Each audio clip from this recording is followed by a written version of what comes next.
Cette année, pour la première fois, ce boulanger soissonnais fermera ses portes le 1er mai. Depuis 2006, la loi interdit aux commerces dits non essentiels d'employer des salariés ce jour-là. Pourtant, une certaine tolérance s'était appliquée jusqu'à l'année dernière où plusieurs établissements ont écopé d'amendes.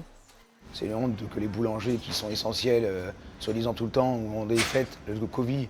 Et là, le 1er mai, pourquoi nous et pourquoi pas les autres? Ça, on ne sait pas de réponse. Les commerces ont le droit d'ouvrir à condition que seuls les propriétaires travaillent.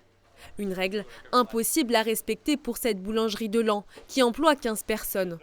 En cas d'infraction, l'amende peut atteindre 750 € par salarié. Pris de court par ce rappel à l'ordre, le gérant doit s'adapter en urgence. On perd du chiffre d'affaires. Pour l'entreprise, c'est quand même un coût supplémentaire. C'est quand même une rentrée d'argent, une belle journée. Nous, nos commandes sont déjà faites. On rappelle des clients que des commandes qui étaient déjà passées, que ça va être compliqué. Pour toutes les livraisons qu'on a aussi, nous on travaille pour le centre de dialyse en Haut-de-Lan, les maisons de retraite. On a réussi à s'organiser, mais bon, c'est vraiment pas l'idéal, quoi. Une nouvelle contrainte dans un contexte tendu pour la profession. Depuis plusieurs mois, les boulangers dénoncent des conditions de travail de plus en plus difficiles.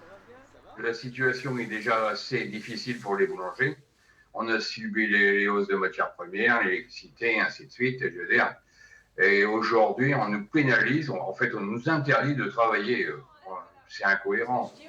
Une proposition de loi, soutenue par la ministre du Travail, a été déposée la semaine dernière pour faire évoluer cette réglementation à partir de l'année prochaine.